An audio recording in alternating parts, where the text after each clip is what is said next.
It's a Silver Fox office for the box office foxes. It's a Silver Fox office with Elsie and Mike.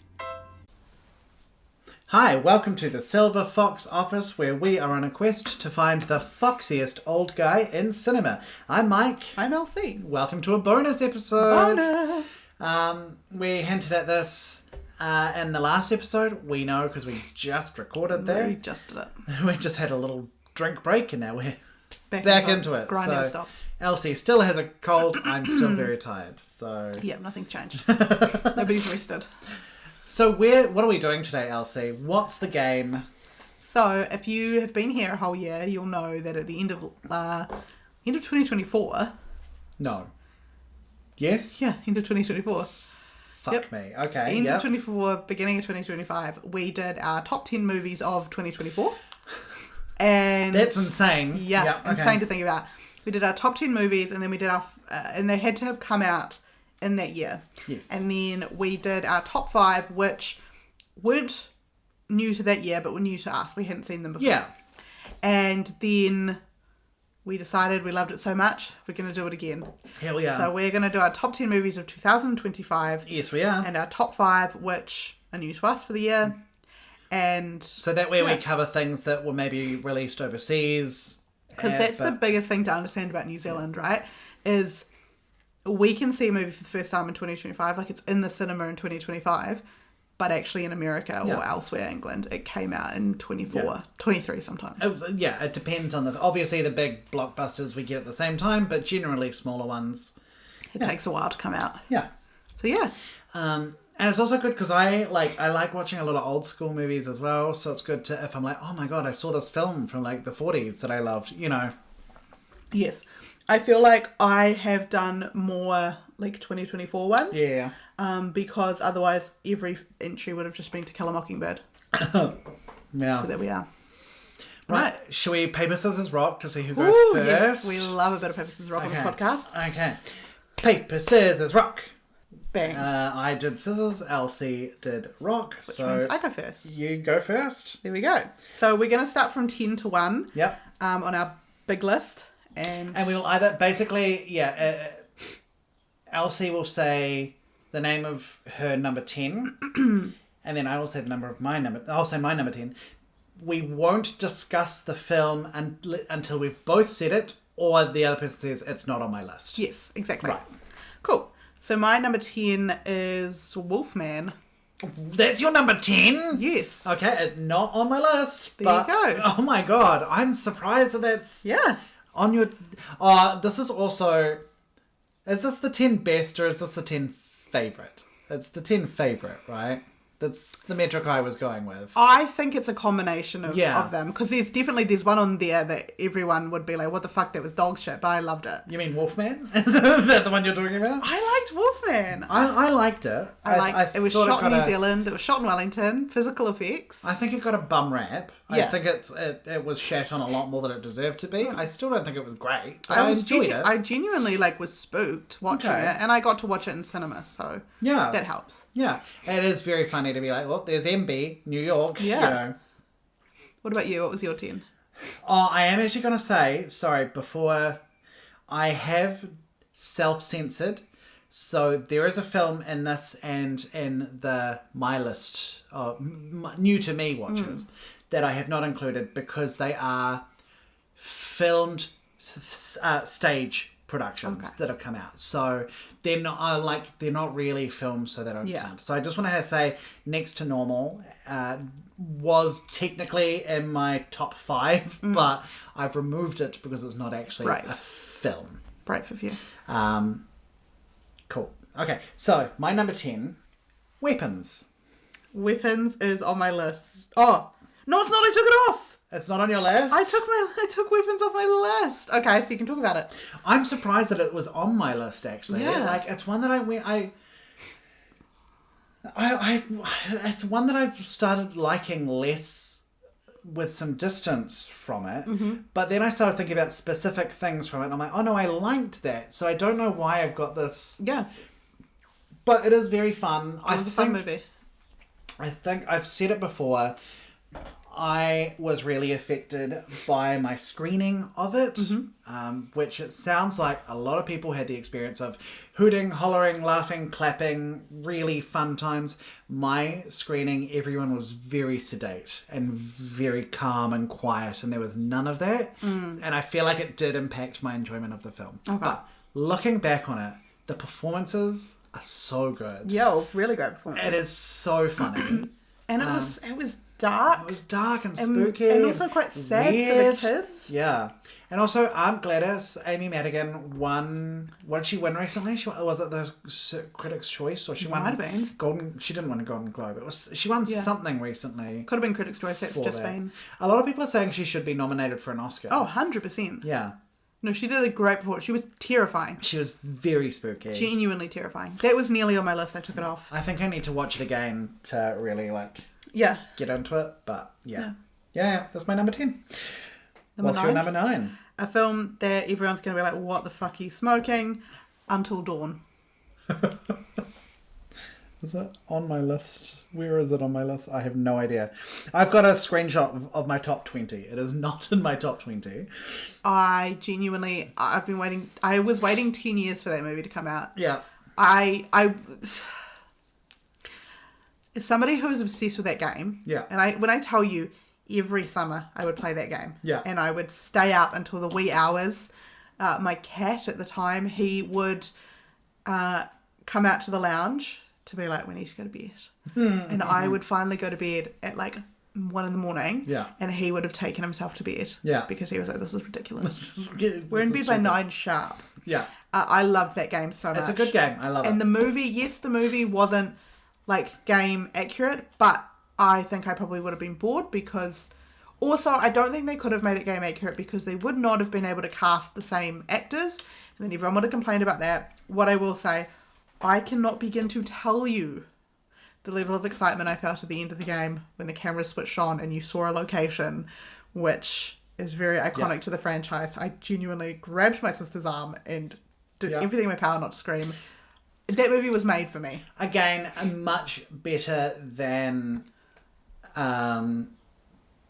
people treat it as. It is.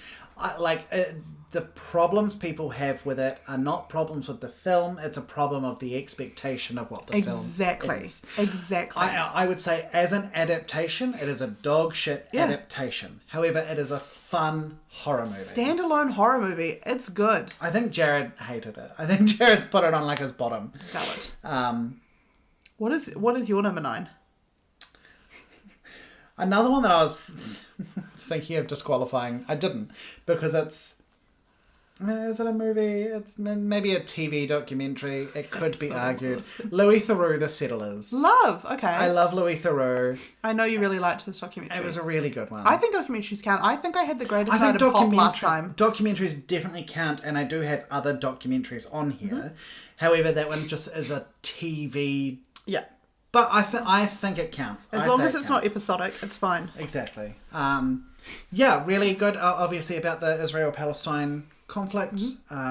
Really, Louis is as wonderful as he always is. Really touching, really frightening, powerful. I just thought it was great. Yeah, well deserving. What's your number 8? Pike River. Oh, I still haven't watched that. That wasn't even... No. Yeah, no, I thought it was... I talked about it on here. I think it was brilliant. I think there was something about remembering it happening in real time and then watching it back again. It'll make you hate the national government more than you thought possible. But, yeah, no, a really great movie and incredibly devastating. Yeah. So yeah, it's my number 8. Okay. What's your number 8? I'm just wondering if I want to edit this on the fly. No. You can do whatever you like. I think I will. I think I'm changing the order of the next two. I'm going to say Frankenstein is my next one. Ah, that's on my list. Okay. Table it for later. Can't talk about it yet. Number 7. What's your... You go first. Yeah, it's you and then me. Oh yeah, my number 7 is F1. Surprisingly enough. We'll have to wait till you're number 1. That's fine. No. I was thinking about whether or not I was going to include it on the thing. Because I'm like, is it the greatest movie ever made? No. Did I thoroughly enjoy myself? The movie is not good. Even for an F1 fan, it's not that good because you get like super anal about it. You're like, actually. I took a day of leave to go watch this movie. I watched it in IMAX on my own, in my recliner. I had so much fun. Yeah. All right. I really liked that movie, and that is purely on the list for the way it made me feel. It was a fun movie. Yeah. It deserves its place. Okay. What's your 7? The last one I said was Frankenstein, right? Yes. Yes, I'm just doing my editing. Superman. That's also on my list. Oh my god. Okay. Yep. Okay. 6, talked about it on the last episode. I've put the documentary, but also John Clark. Oh, Fred wow. Dagg. I Yes. didn't realise that was going to be... Okay. I only watched it a few days ago. I really enjoyed it. Okay. I really loved it. That's, I mean, obviously not on my list. That's valid. I'm super surprised by that. I really am. I really enjoyed it. I loved this. I feel like if you watch it one day, the style of it, and also I just love Fred Dagg. He has such a place in my childhood. I grew up with my folks like constantly making the jokes and referencing him and be like, you guys need to watch this stuff. So he's very special to me. So yeah. I feel like there are going to be people that actually know about film listening to these lists be like, what the fuck are these two talking Going to be like Until Dawn. Until Dawn and Fred Dagg and F1. Kill yourselves. Yeah, it's gonna be great. I don't think I've ever set a precedent of myself being a particularly film literate person. I just have fun at the movies.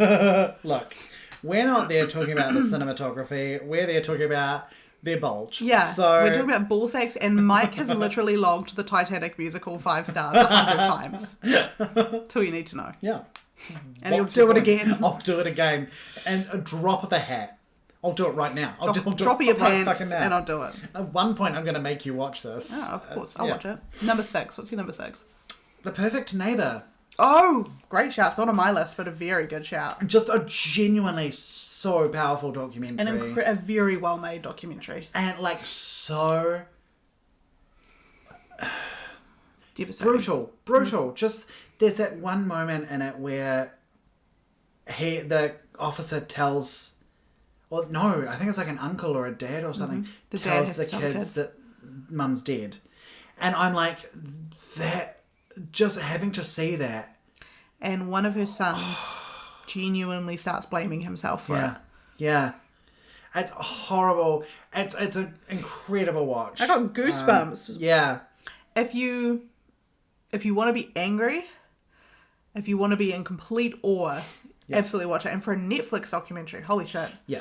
It's very good. There were some really good Netflix documentaries this year. Oh, yeah, without a doubt. Yeah. What's your next one? My number 5. My number 5 is The Long Walk. No, it's further up my list. It's good. Okay, we can't talk about it yet. No. Fun. What's your number 5? Bring Her Back. Oh, I never saw it. Ah. I still need to watch it. Yeah. Incredible. Yeah. Really moving and horrifying at the same time. Not quite as good as Talk to Me, because I think Talk to Me was Talk to Me. just phenomenal. That montage scene. Still really good. The acting is incredible, and it is... Nothing ever really happens that is super scary. But your skin wants to crawl off your body. Anytime Sally Hawkins is on screen, you're like, I need to leave. Yep. It's so distressing. Yeah. And she gives such an insane, excellent performance. There's something, as I've gotten older, I'm less impressed by jump scares and more impressed by things that just make me so... My sister and I played a horror game last night, and there were a couple of times where I paused the game and I turned to her and I was like, I don't want to anymore. And it's like that ability to unnerve you, to just be like, I actually don't want to, I don't want to do this. So yeah, very good. What's your number 4? The Phoenician Scheme. I haven't seen it. The Wes Anderson film with It's Benicio on my del Toro. list. It was on my list of ones to watch before this episode, but just didn't get around to it. So there was a massive storm. In the film or in real life? In real life. Okay. There was a massive storm. I went to the movies. The movie theatre, the outside of it was flooding. Oh. I was the only one in the cinema Yeah. in my showing. So I sat in the back on the couch thing, spread out, fucking having chips on another seat. Great. Lying like, it was so good. Yeah. It was really fun. It was funny. Benicio del Toro was so sexy. Michael Cera was a great addition to the cast. He was made for Wes Anderson films. I loved The Phoenician Scheme. I had a lot of fun. What's your number 4? The Long Walk. Yay, we can talk about it. Yay. Awful. awful time. Awful film. Disgusting. So grim. So bleak. So disgusting.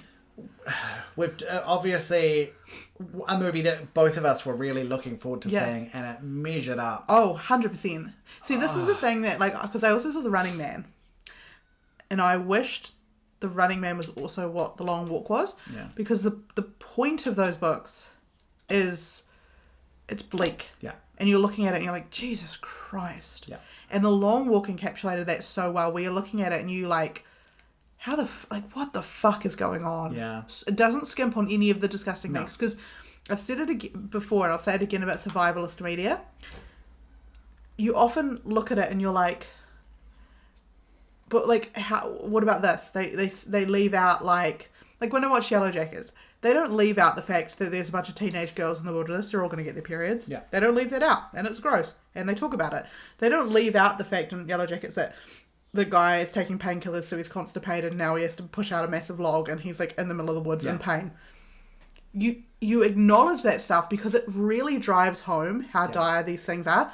And The Long Walk does that, but dialed up to 5 million. It's a very uncomfortable. And you want to block your ears because it's visceral, the sound. It is so good. I think it is the best Stephen King adaptation. Oh my god. It was yuck, Yeah. but it was so good. Yeah. And it was so... Wished that the ending was true to the book. Spoiler I alert. didn't mind the ending, but I didn't think it was bad. I was waiting for it to be true to the book. yeah. But I also respect what they did with it because I still think it was a deserving ending. Yeah. Also, Yeah. Philip Seymour Hoffman's son, very hot. Cooper Hoffman. Oh my god, I was sitting there like...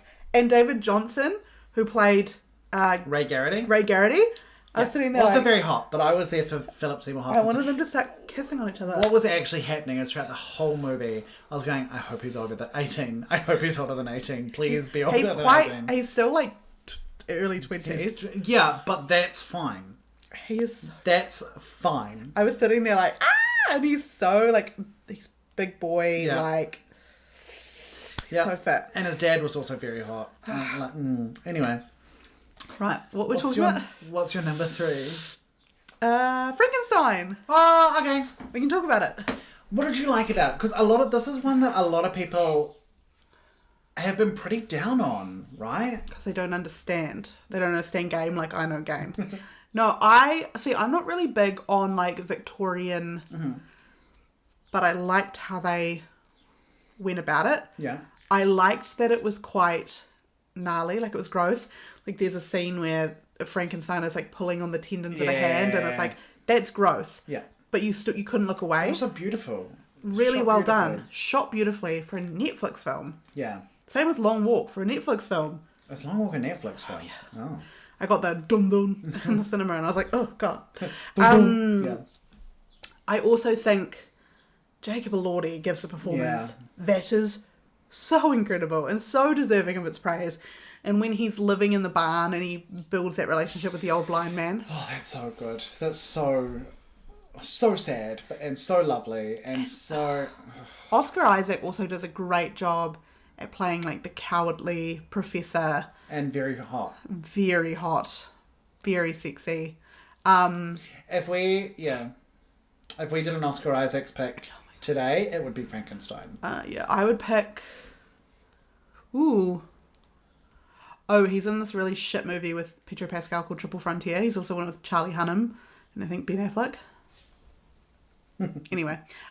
Frankenstein. What did you like about it? What did you not like about it? I liked... I mean, it's Guillermo del Toro, right? His production design is always flawless. And he hates AI. Yes. King. It's just beautiful to look at. It feels like...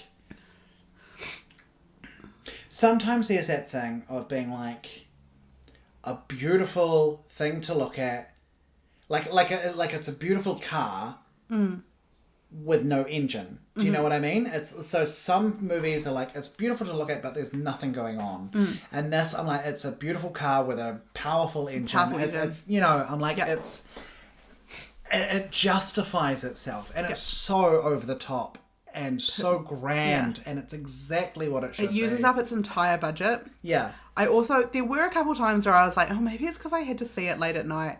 I guess screening was at like 8:30 because it was the only time it was on. It was a little bit, there was a bit where I was like, I kind of wish they were wrapping it up about now. Right. It was a little bit long for me, but that could also be that I was tired. Yeah. It was a great film. Yeah. I thoroughly enjoyed that film. I think that's why I've got it slightly lower. Yeah. Because it did get a little bit long for me. But I don't mind a long film. Yeah. What's your number 3? So this is where I've gone for personal favourite rather than It's Titanic the musical, best. isn't it? It's Titanic the musical, and Titanic the musical is also number 2 and number 1. Yeah, understandable. No, it's Final Destination Bloodlines. I saw it in my list of films that I watched, and I was like, I can't wait to see where Mike puts this on the list. Valid. I know you loved that film. I love that franchise. That is one of my all-time favourite horror franchises. I love all of those films. And I think this is one of the best in the franchise. And that deserves its praise. It is fun, it is goofy, it is silly, it knows what it is, it's gory, it's over the top. It has an incredible heartfelt goodbye to Tony Todd. It ticks every single box of what a Final Destination film should be, and then raises a lot of them. I loved it. It is obviously, there are films that have been made this year that are more beautiful, that are more powerful, that have stronger performances, that are more important and heavy, and there are lots of films like that could be here. But in terms of being in a franchise, rejuvenating a franchise, I think it deserves to be my third spot. I will fight anyone on this. Absolutely. Like, I remember I remember watching it, and that scene at the end where the doctor talks to her. Yeah. And he drops that line. Yeah. Chills. So dumb. So dumb. Chills. It's just, I think that sometimes it can be easier to make an important film than it is to make a film that fits in with a franchise and meets the tone perfectly. Yep. And I think that's what Final Destination does. So that's my justification. At the end of the day, it is just because it is one of my favourites from the year. So valid. Even though it's not the best. I don't care. So valid. What's your number 2? Superman. That's so high. I loved Superman. Oh my god. I cried. I grinned from ear to ear. I loved it. I had such a fun time with it. I do think I am the only person that was sadder. Like, towards the start, there's a scene where his ice palace, Fortress of Solitude, is invaded, and all the robots are killed, and the dog is kidnapped. I'm the only person that was sadder about the robots being killed. The robots, it was sad, because he treats those robots with compassion. There's also a line that when he's like, hey, I thought you were supposed to look after the dog. And the robot says, like, we feed him and we make sure his water bowl is full. But at the end of the day, he senses that we are not flesh and blood and could not care in our heart of hearts if he lives or dies. And I'm like, oh, it's me. No, I love David Corenswet's Superman. Yeah, he's gorgeous. He's perfectly endearing. So sweet. Just the best guy. So lovely. And he makes this impassioned speech to Lex Luthor about how he isn't perfect and he makes mistakes. Yeah.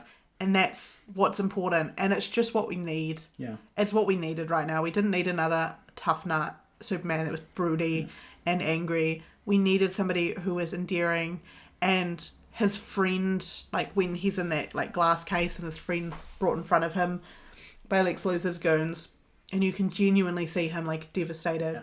He shows emotion and he's so fucking sexy. And do you know what I kept thinking throughout the whole movie? What? Kids can watch this. Yes. kids can watch There this. were kids in my cinema, and that was it. My sister and I went to see it in IMAX, right? Yeah, it drops the word shit a couple of times. Nothing else in there would be Yeah, we were sitting there. content. There were problem. children in our cinema, and they were running around. Yeah. They were cheering, they were screaming, they were jumping up and down. It's like, this is what it's meant to be. Superheroes are for kids. You're not meant to watch this movie in silence. And it reminded me of when we went to see, like, Infinity War and Endgame, and it was so loud. The whole, like, we went to packed out screenings because that was the only thing you could do.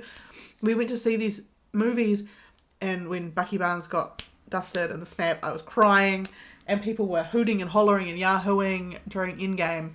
It's like, this is what you're meant to be. And watching Superman and seeing so many kids being so excited. Yeah. And the first thing I said when I got home, I dropped my sister off, and my dad was like, how was it? And I was like, it reminds me of comic book Superman. Yeah.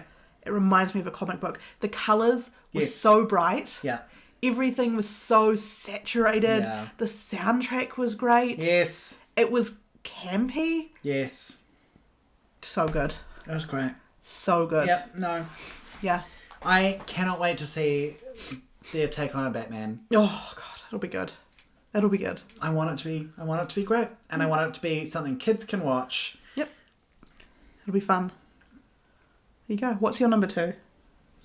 Wake Up Dead Man. Oh, yay! Yeah.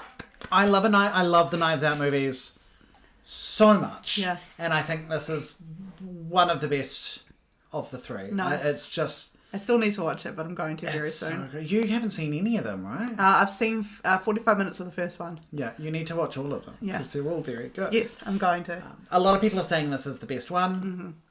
I've I've seen pictures of Josh O'Connor dressed as a priest. Josh O'Connor is dressed as a priest, and he's like a bruiser priest. Isn't he like an Xboxer or something like that? Yeah. Can I just say, I need him in the priest costume, I need Andrew Scott in the priest costume, and I need to send them a video camera and a blank check with a return envelope. But there's also Brolin. What is it? James Brolin or Josh Brolin? Josh is the young Brolin. one. James is the one that was married Look, to... I'd fuck them both. Oh, yeah. But he's so distasteful, but so hot. See, I never found Josh O'Connor in Challenges sexy. No. Okay. I'm going to sound crazy. That's because nothing in Challenges is sexy. I'm going to say something crazy, but you have to walk with me, all right? Okay. When I see something, or like it's usually a person, like a picture of a person, I will get it into my head that they smell bad, Yeah. and then immediately I just can't. And when I saw Josh O'Connor wearing those stupid checkered Bermuda shorts and all sweaty, and usually sweaty, I'm like, sweaty, but I saw him and I was like, sweaty, and he's sleeping in his car. I was like, he stinks. Yeah. Immediately wasn't attracted to him. And there's a very specific photo of, these people probably don't know who I'm talking about, Shawn Mendes and Camila Cabello. And there's a photo of them together. And in my head, I'm like, they look like they stink. And it's just, right? So that was me with Josh O'Connor in Challenges. And then I saw Josh O'Connor in the press costume in Wake Up Dead Man. And I was like, he looks like he smells incredible. Yeah. He looks like he smells like Blue de Chanel and a hot shower. I'm kind of like that with the guy in Stranger Things. Eddie? No. Steve? Yeah. Which one? Joe Keery? Yes. Joe Keery. Joe Keery with the hair? Yeah. I see him and I'm like, you stink. You think he stinks? I think he stinks. I look at him and I think he smells good. Interesting. Whereas I look at like the Eddie character that was Joe Quinn. Also stinks. I'm like, that guy reeks. Yeah. That guy reeks like... Look, they're yeah. teenagers in the 80s. They're all going to stink. Yeah. But No, I'm so glad that you know what I'm talking Yeah, about because absolutely. I have this visceral reaction to people and I'm like, if you look like you stink. Whereas Challenges, I look at Zendaya's character, smells incredible. gorgeous. Yeah. And also body tea, Yeah. little mean, she could be mean to me. And Mike Feist, Yeah. I look at him, I'm like, he smells good. He smells like soap. Yeah. He smells like soap and baby powder. But Jake Gyllenhaal? oh, Stinks. stinky. Yeah. This could Stinky. be a fun game. Oh yeah, this is gonna have to be a game one day. Stinky or not stinky? What do they smell like? What do they smell like? Oh. Who do we think of? Oh. Rebel Wilson. Oh, Stinks. Stinks. You know what? Stinks, but like some of her movies she stinks less. Like the Fat Amy character stinks, but then there's this one movie she's in where it's like about how to be single. Doesn't stink. But for the most part, stinks. Whoopi Goldberg Smells great. smells like cigarettes and strong perfume and that like auntie mix. In the perfect way. And Yeah. you're just like huffing on it. Julie Walters. Beautiful. Yeah. Beautiful. just Beautiful gone off. and smells It good. smells. You're just like, Yeah. she's just beautiful. She smells like an expensive perfume. And there's like a little bit of like champagne in there. And you're like, ooh. Yeah. Anyway. Smelly people. So yeah, Wake Up Dead Man. Perfect. Great film. Love it. Perfect. What's your number one? I feel like our We number have one the is same the same. number one. Do we want to say? Okay. 3, 2, 1. Sinners. Yes! It has to be. There was no way it could have been any other film. No. I was looking at all these films and I was like, none of them had Michael B. Jordan playing twins. Yeah. Yeah, no other film did what Sinners did. Sinners, just that the music, the performances, the history, the weight, the horror, the vampire, the Irish, it's all done so well. So I famously don't like vampire films. Okay. I don't really like fantasy films. I can draw the line at superheroes and monsters, that kind of thing. But like, I'm not really a big fan on vampires. This is the first vampire film where I was like, I don't even care. Because to me, it's so much more than just being about vampires. Yeah. The subtext, everything about it was so perfect. The music, the cast. Yeah. What's her name? Misako.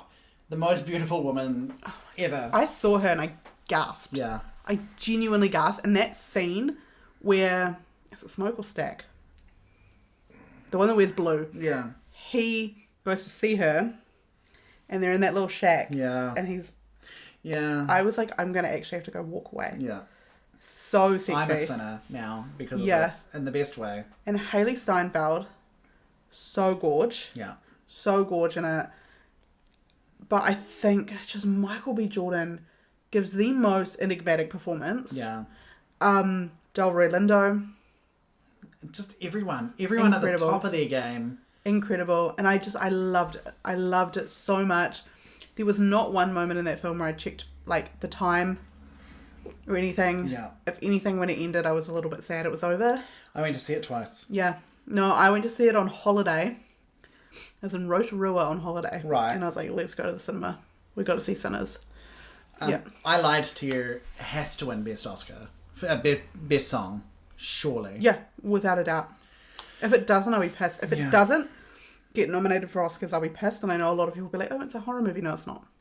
No, it's not. No, it is. It is a horror, and horrors are just as valid. Horrors are valid for awards. Oscars, but I think it's so much more than reducing it to a category or a genre that typically does not get nominated.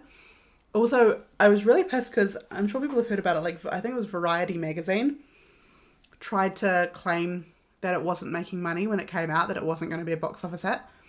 And it was just so blatantly racist because people were like confused as to why a black man, why Ryan Coogler could come out with something so incredible Yeah. that was going to do so well, and it did. Yeah. And it was fantastic. Yeah. Such a fantastic film. Yeah. Yeah, no, I'd write home about it. So the owner of that like store, him and his wife, what were their names? Oh, the Asian couple? Yeah. Oh my god, so hot. Oh my god, what were they called? Grace and Bo Chow. Oh. Both of them so hot. Him in particular, he's So sexy. oh boy. He was so sexy. Also, all of the subtext about oral sex. Yeah. There's the subtext. Honey, text. I was There's all nothing over it. sub about it. I couldn't believe it. It was all over it. Great. Yeah, no, it's such a great film. I miss Sinners. I wish I could go back I want in to watch time. it again. See it again for the first time. I want to watch that and I want to watch The Substance. One after the other as like the two movies that I've been obsessed with in the past 2 years. Oh yeah. Should we move on to our Yes. new to us? So we're doing a top 5 movies that were new to us. Is Yes. that right? So they didn't come out in 2025, but we watched them for the first time in 2025. So and again, I've got another one that I'm excluding here. I am excluding Titanic the musical. It did come in as my number 1. However, it is a filmed stage production, so You'll be brave about it. I'm not being weird about it. If that's what you're implying. No, you're being very brave. I'm very normal about the Titanic, and Elsie is very normal about the World Trade Center. We're just a couple of normal people. We're a couple of girls with a favourite natural disaster. Well, it's not natural. Favourite man-made disaster, Sure. let's say. Okay, so my number 5. Your favourite film that you always remember the name of. Event Horizon? Bob Odenkirk loves it. Oh! No, Bob Trevino likes it. Mike famously called this on the podcast, Bob Odenkirk wants it. Yeah. So my number 5 is Bob Trevino likes it. I forgot about that. That was so good. It is a film with John Leguizamo and Barbie Ferreira, where Barbie Ferreira accidentally messages John Leguizamo thinking it's her father. And they end up forming this kind of relationship. Mm-hmm. Absolutely devastating. I cried. I smiled. It was so lovely. I think my review for it on Letterboxd is, for every Bob Trevino that hurts you, there's a Bob Trevino that loves you. Yeah. And that's pretty much the premise of the film. I recommend people watch Bob Trevino Likes It. I had it recommended to me by somebody from work, and it was really great. It's one I would watch it if I could remember what the name of the film is. Bob Odenkirk wants me? Bob Odenkirk. Yeah, I'm now on several government lists. Yeah. What's your number 5? Skinamarink. Oh, true. 2022 Skinamarink. True. Which I have talked about a few times on here. I have never been so scared. It is one of the most polarizing films I've ever encountered. People do not feel neutral about this film. They love it or they hate it. Which is a sign of a good film. I reckon. If you can evoke that strong of emotion out of somebody, Yeah. doesn't matter if it's positive or negative. Like my friend, my bestie Stacey, who's a bit just as big a horror nerd as me, if not more so, hates it. And she's got great taste, and she hates it. She just did not get it. Whereas I was reduced to a blubbering mess who had to have the lights on, made me feel like I was 4 years old, in bed, hearing my parents argue. You know, it was that feeling of just unease and discomfort and not being able to put into words what is so scary about everything in the world. And that just, it really got to me. Brilliant. And I've said it before and I'll say it again. If you are going to watch it, it has to be the right conditions. You have to be in the right mood. So you have to want to put up with something experimental. You have to put the phone in a separate room. You have to have the lights off. You have to lock in, and you should probably have the subtitles on. Yes. I'm a big subtitle on a movie person. But if you, it's not a party film. I would say watch it by yourself if you can. It is not a have some popcorn. No. Have a gab. No. You have Sit to silently and think about it. Yeah, and just try not to panic. What's good. your number 4? My number 4 was another New Zealand film, Tina. Oh, lovely. I have seen this twice now. So I went to a advanced screening with my mum and my sister, which is probably the best way to consume this film. And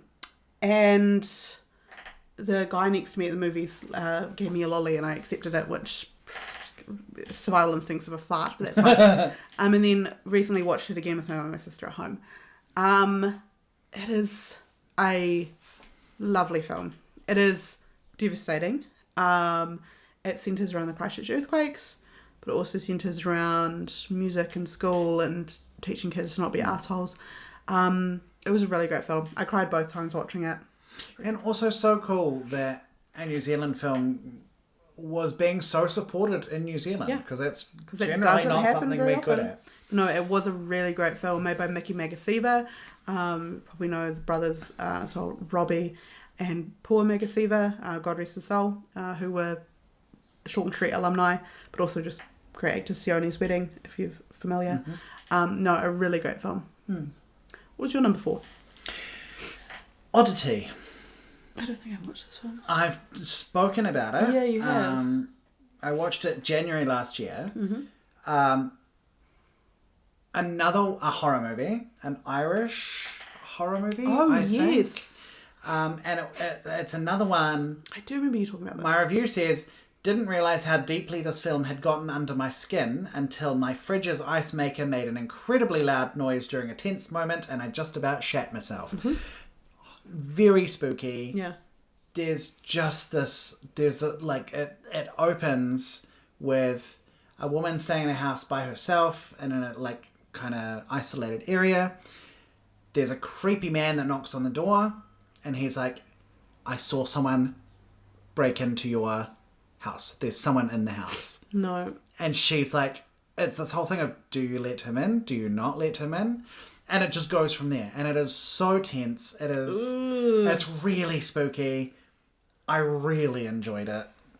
God. That's another one I need to watch again. Yeah. Yeah. I really liked it. Not as scary as Skinamarink, but not as polarizing either. I think one that more people could watch and enjoy. If you do watch Skinamarink, let me know. I want to talk to people about it. I still need to see it. I think my sister and I need to lock in and watch it. Yeah. What's your number 3? 3. The Last Showgirl. That's the Pamela Anderson, Jamie Lee one. Curtis. Dave Bautista. I loved that movie. And I know that I'm biased because I have such a soft spot for Pam Anderson. She is your queen. She is my best friend. Yeah. I love her a lot. And what is it about this one? I know you've talked about it before, but first I think visually it was really beautiful. But also it's a really tough watch because Pamela Anderson plays a showgirl who the showgirl performance is a dying art. People aren't really watching it anymore, but she can't let go of it. It's the biggest thing in the world to her, and all of her co-workers are half her age. It's like Brenda Song and Kiernan Shipka. And the show is closing down and they're all going out to get auditions, but she's trying to also get auditions, but she is doing the same routine that she has always done. And she has a strange relationship with her daughter, who's played by Billie Lourd. And it is obviously about being a showgirl, but it's also just this whole thing about, you know, growing up and the world moving on without you. And then Jamie Lee Curtis plays her very good friend, who is also in a kind of similar, she's now like a waitress in a casino. Just incredible performances from Jamie Lee Curtis and obviously from Pamela Anderson. Yeah. Dave Bautista also looks unbelievably sexy. I couldn't believe how I was feeling about him in that. And there's a scene where Pamela Anderson as Shelley goes for an audition and she is just so out of date. She is so not up with the times and the way they're treating her, and there's so much secondhand embarrassment. And then Brenda Song, I think it's Brenda Song, has to like help her off stage because it's just so, you know, and she's standing there, she's got this little glittery hat on and she's like, you know, and it's great film. Devastating, but also really beautiful. And I think it was really great to see Pamela Anderson come back in such a big way because she was a victim of like the vicious media cycle, especially in the early 2000s, the same way they treated Monica Lewinsky, where just reduced to a pair of tits and her sexuality, and that was all she was remembered for so long. So it's, and then, you know, there's a documentary series I think on Netflix about her, and you hear the way her sons talk about her, and her sons just think the absolute world of her, and the way her friends talk about her. And you know, when they talk about Pam, she's a brilliant mother and she's funny and she's kind. So it was really great to see her come back so strong in this film. I don't think it got the recognition at the award shows that it deserved, but I still loved that film. I think the last showgirl. It's what I call it, the greatest showman. The greatest showgirl. The greatest showgirl who ever lived. Yeah, It's got a 3.3 on Letterboxd. I think it was more like a 500, but that's fine. I mean, you gave it 3 stars. Did I give it 3? Yeah. I still think it was a great film. I think if I watched it again, maybe I'd still give it 3 stars. Maybe a little bit higher. It was a good film. Okay. Yeah. What was your number 3? You're going to be happy with me for this one. Oh, yeah.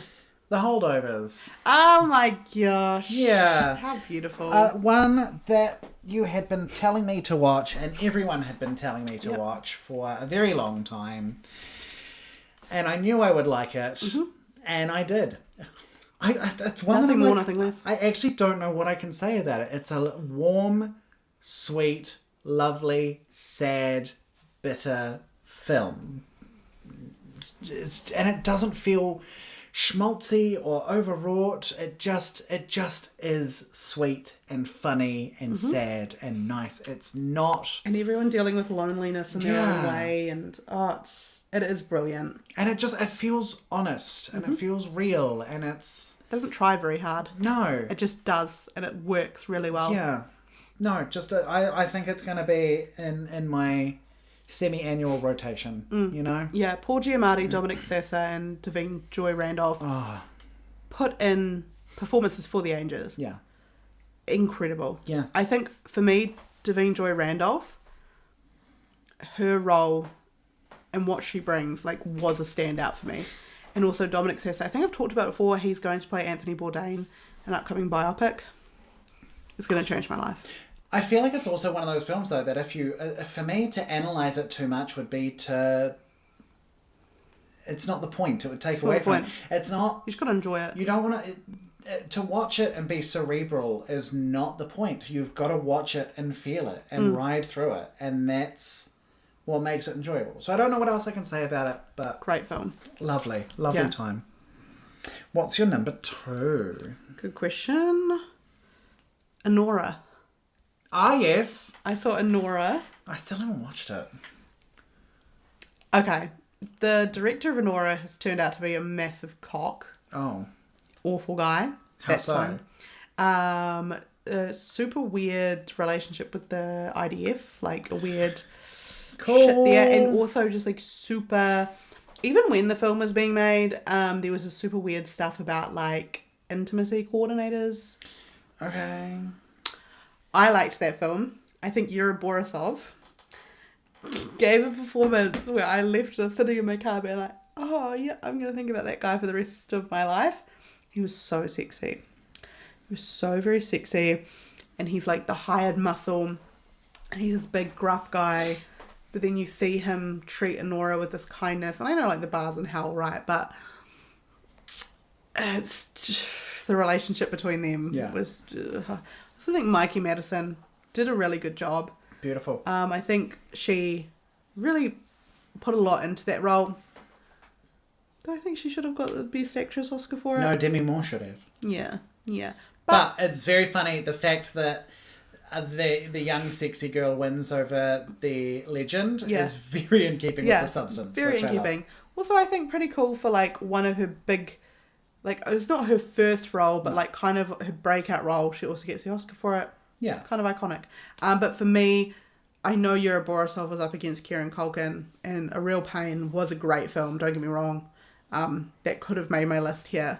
But I just think I think him and Anora was, I thought about him entirely. I literally found myself, and not just because I think he's incredibly sexy, but when I was watching that film, I found myself looking for him. Every time there's a scene, I was like, where's Igor? And then when he'd pop up, I'd be like, ah! No, I really liked Anora. I fell victim to the Anora propaganda.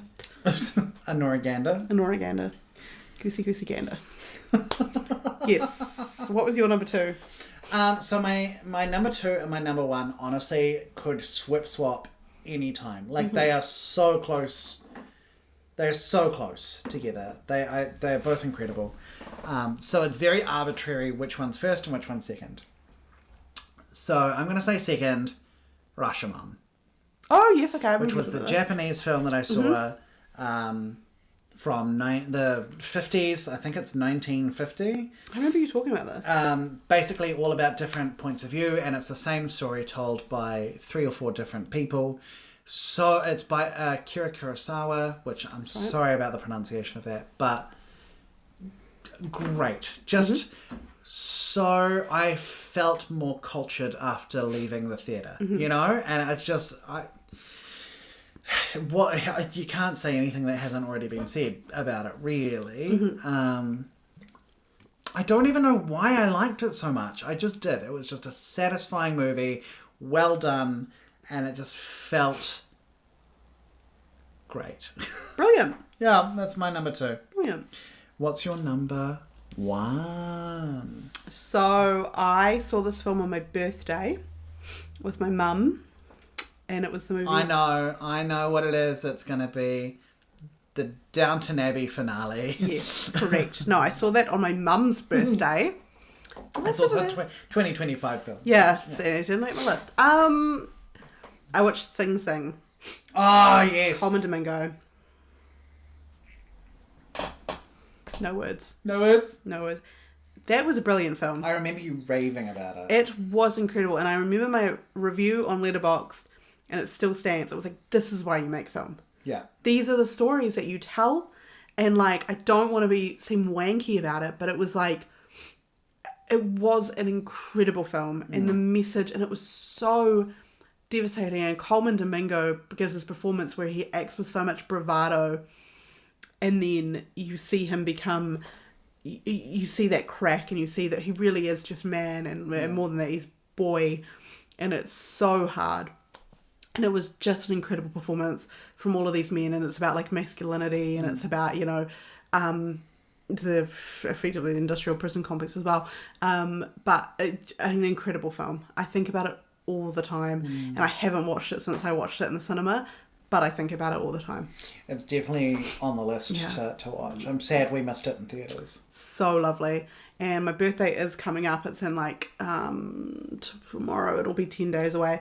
I only know that because tomorrow's my sister's birthday and that's how I measure things. Happy birthday, Michaela. Happy birthday, Michaela. But no, it is. It was coming up to my birthday, and I need to pick another movie that Mum and I are going to go see. So I don't know what it's going to be, but I know it probably won't be as good as Sing Sing. But that's okay. That's okay. It's alright. No, it was incredible. I highly recommend everyone watches Sing Sing. Shout out Colman Domingo. I love you. Shout out Colman. I love you, beautiful man. What was your number 1 film? One that I picked that I watched because of this podcast. Oh. One of your picks. No. So I can... one of your Fox picks, so I can blame you. Roman Holiday with Gregory Peck. Oh my god. Yeah, like I say, that and Rashomon could swap, but... Can I say... I did my big one when I picked Gregory Peck. Yeah. Like, I know, like, Steve Buscemi, straight out the gate, he's iconic. I feel like for me, Clancy Brown was another one where I really enjoyed Clancy Brown. Yeah. Because I just felt so, like, feral. Yeah.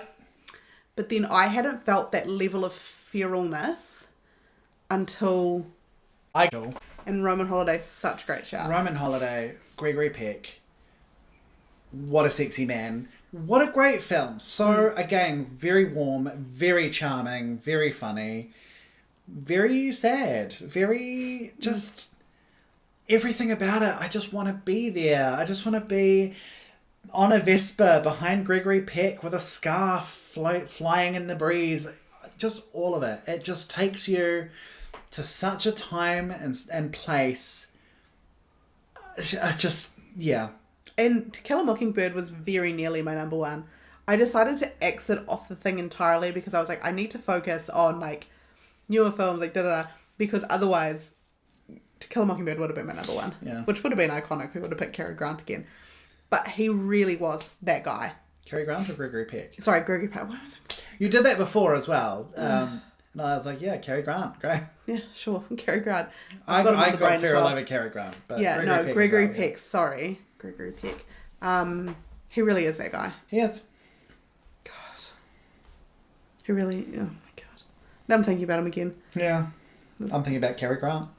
You're welcome. So that's it. Yeah, those That's are our us. films. Those are our films. Hopefully we've given you some suggestions to go watch if you haven't already. Everyone go watch Titanic the musical. Yeah, obviously. Everyone go watch a Gregory Peck film. Any. Oh my god. Andrew Scott is the priest. Josh O'Connor is the priest. And Gregory Peck is the priest. I think I sent you, there was a TikTok. Yeah. And it was three of them. Maybe there was somebody else. I can't remember. I mean, my Liam Neeson pick was him as a priest. Yeah. Oh my god. But yeah, hopefully 2026 also holds some good film for us. I also, I watched some great films this year. I also watched some fucking duds. I noticed when I was going through it, I was like, oh, yeah, I did watch that, didn't I? My bottom four. My bottom five. That's a good shout. Do your bottom five. There's a theme. So I'm actually just going to rattle through it really quickly. And I will quickly list off mine. So so do we do... How do we do it? So do we do the best of the worst to the worst of the worst? Yeah. Okay, so you're going to see a theme in mine. Mm-hmm. So I've got Hellraiser Hellseeker from 2002, Behind the Sightings from 2021, Hellraiser Revelation 2011, Hellraiser Judgment 2018, Hellraiser Inferno from 2000. So true. For me, from 2017, I watched the movie Grey Lady because Netflix told me that it was in the top 10 films. Yeah. I gave it half a star. Oof. Also watched Baby Girl. Was that the Nicole Kidman one? Yep. What? That got 2 stars. It was awful. Well, it wasn't awful, but it was definitely not good. The documentary My Massive Cock. Oh, yeah. Which we also watched, thanks to you. Yeah, you're welcome. This documentary called Bama Rush, which was meant to be about... yes, I remember Bama you Rush, talking about it. But for some reason the director kept turning the camera around and vlogging about wearing wigs. Because she ended up talking about her alopecia. Right? Yeah, she just kept waffling on about alopecia, and I was like, cool. When did I ask? That's fine. Then, oh my god. Oh yeah, Trainwreck Poop Cruise. I think Trainwreck Poop Cruise is probably somewhere in the middle for me. Yeah. That was one that I was like, it was so entertaining. Oh, and who can I know it's a TV series, but who can forget the fact I watched that fuck-ass Ed Gein TV show. Ed Gein, sorry. Terrible. Terrible show. So many clangers. Oh, yeah. I've got a list here of all the ones that were new to me, because that's how I did it. I wrote them all down and then ranked, I use PubMeeple a lot, which is a ranking engine. I use it all the time for a lot of things. There are 132 films on this list. That's how many that I watched that were new to me. And honestly, so many of them are Hellraiser. Hellraiser's... You do love a franchise watch, though. When Hellraiser is good, it's phenomenal. Mm-hmm. So, Hellraiser 2 is 10 on my list. What? So, yeah. It is really good, but when it's bad, it's bad. Mm. You win some, you lose some. Do you have any honourable mentions you want to talk about? Good question. Honourable mentions from 2025. As in, they came out in 2025? No, just in general. Obviously, To Kill a Mockingbird. Watched that for the first time. Loved it. Watched Rush for the first time. F1 movie I talked about in the last episode. Loved it. Prime Minister. The Jacinda Ardern documentary. Yeah. Shiva Baby came out in 2020. Loved that. Can I just say, yes. I'm sorry about this. On my list of 132 films, Love the Coopers is 121. It's so valid. Far down the list. So valid. I watched In the Heat of the Night, my Sidney Poitier film. Yeah. And also Secretary, which was recommended Karen. by Karen Anslow. Shout out Karen. That was on there. Weapons, obviously, talked about it. Watched No Country for Old Men for the first time. Really liked it. Oh, Erin Brockovich. Yeah. That very nearly made the 5. Loved Erin Brockovich. I've just been thinking a lot recently about watching Daddy's Head and how much I hated Daddy's Head. You did watch Daddy's Head. Terrible film. Daddy's Head. But I mean, all of these, Oh, Little can Miss just- Sunshine. All of these you can go back and listen to. If you listen to our back catalogue, we probably talk about most of Probably these. talked about them. Yeah, no, I watched Little Miss Sunshine for the first time this year. Great film. Loved it more than anything. Well, here's hoping that 2026 is a good year for film. Are there any that you're like really looking forward to? Yes, I think so. I've heard about some coming out, and people have been saying 2026 is going to be the year for film. I still haven't seen Marty Supreme, and I want to see it. Also, I want to see what's technically came out in 2025, but I want to see The History of Sound. I would like to see that. There's a movie about Clayface from Batman, which I'm There you go. hesitantly looking forward to. Alan McKay technically came out in 2025, but haven't seen it yet. Scream 7, I'm unsure about. And Wuthering Heights, of course, Yes, of which you course. can see at a screening. Look, I advertised it in the last one. Just go listen to that. Just go listen to the previous episode. It's going to be, there's a screening on the 12th of February. That is a fundraiser for my upcoming show, Homowood. So look that up. Wuthering Heights fundraising Homowood screening. If you look that up, you'll find it. There you go. Come along. I'm excited for Christopher Nolan's The Odyssey. Oh, yeah. I'm also excited for the new Marvel Spider-Man film, unsurprisingly. Obviously, Hunger Games, Sunrise on the Reaping. Evil Dead Burn. Supergirl. That's coming out. Practical Magic 2. I'm very excited There for you Practical are. Magic 2. Narnia. I'm hoping that there is going to be an announcement of a new Final Destination film. There has been buzz. I believe in it. There's also People You Meet on Vacation, which is an adaptation of one of those like sexy little books, and it's got Tom Blythe in it. He's quite hot, so I'll look up for that. There you go. Well, thanks for listening, everyone. Thank you very much. Shout out to Steve Buscemi. Let us know what your 10-5 films were. 10-5. 10 and 5. Yeah, let us know. Steve, let us know what yours were. Yeah. It's okay if all 10 were our sex tape. All 10 were what? Our sex tape. I'm sorry. Is that as in you and I or No, you and me him? and, me and Steve. You and Steve, sorry. Obviously. What about ours? It's not even making the 5. Oh my god. Bottom 5. Right underneath Hellraiser. That's Hellraiser. Hellraiser Mike XLC. It's gonna be like Kirk Cameron Saving Christmas. Our sex tape. Because our sex tape is literally us just sitting there being like, Ew. I don't think so. No. We get distracted and end up like talking about Gregory Peck. And then we'll be like, I'm kind of tired actually. I think I'm going to go home. That sounds about right. Yeah. Speaking of which, Elsie, I'm getting tired. I'm going to go home. Bye, everyone. Bye.